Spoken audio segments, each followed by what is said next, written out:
Okay, we are back for chapter 6 of Zoe and Sassafras, Unicorn and Germs. And in chapter 5, Zoe figured out how she needed to do an experiment to see how she could help Tiny in his cut. And she's learning how to get bacteria from Tiny's cut and put it into the agar mixture on the petri dish. And she did some practice runs, and now she's ready to do the real thing, I think. Let's find out. Chapter 6, Unicorn Magic. Sassafras decided to be brave and come with Mom and me out back.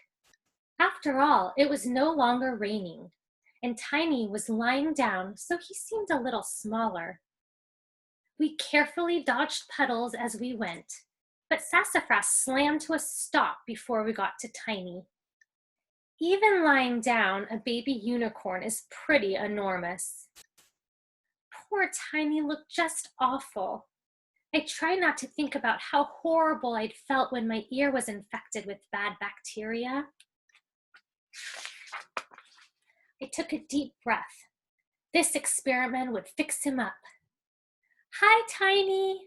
We're going to figure out how to heal your infection. But first, I need to grow some of the bacteria so I can run experiments. I need to touch your cut, but I'll be very gentle. Is that okay? I realized my mistake too late. A yes or no question. Eek! As Tiny nodded, I held onto my thinking goggles, and Mom clutched our supplies tightly, but it was too late for poor Sassafras. The huge gust of wind rolled him right into a giant puddle. Uh-oh. Remember when, because Tiny is so big that he moves his head and it makes a big gust of wind? And poor Sassafras got blown into the puddle. Sassafras hates water. For a few seconds, Sassafras sat stunned in the middle of the puddle, soaking wet. Then he hissed, puffed, and jumped all at the same time. He hopped around like crazy trying to shake himself dry. Oh, Sassafras! I put my hands to my cheeks. I'm so sorry, buddy. Tiny watched Sassafras and asked, Cut have ow? No, he's not hurt. He just really hates being wet. Don't worry, he'll calm down once he's dry again. Tiny stretched his neck out toward Sassafras. My poor freaked out cat was so worried about getting the water off that he didn't see the unicorn horn coming at him. When Tiny's horn touched Sassafras, a quick burst of rainbow light appeared. When the rainbow light disappeared, it revealed a shocked Sassafras who was completely dry and clean.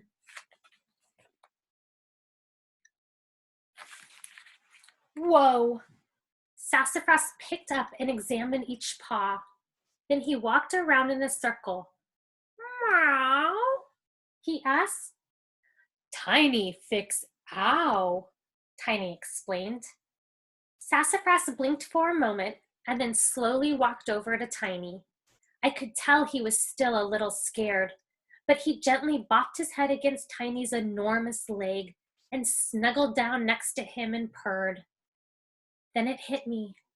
Tiny, you can use your unicorn magic to fix your cut. Tiny shook his head, and thankfully it was gentle enough that it didn't blow us away. Horn no work for unicorns. Horn for others. Mom nodded. I don't think you've seen my journal entries on unicorns yet, Zoe. I've met a few over the years because they are only able to help other creatures. Their magic doesn't work on other unicorns or themselves.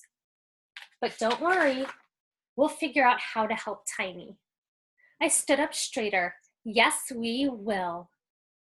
I grabbed a cotton swab from our supplies and carefully rubbed it near the bottom of the cut and tried hard not to think about how much worse it looked.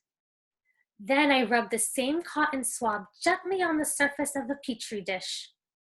Mom put the lid on, taped the edges of the dish, and sealed the whole thing in a Ziploc bag. I took 4 different samples from the cut just to be safe. I patted Tiny's good leg. Now we have to wait for the bacteria to grow.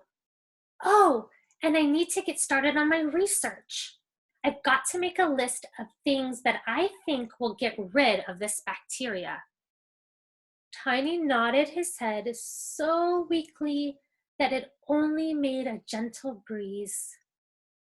My heart sank a little. Mom and I hugged Tiny. I ruffled Sassafras's fur and left him behind because he wouldn't budge from Tiny's side.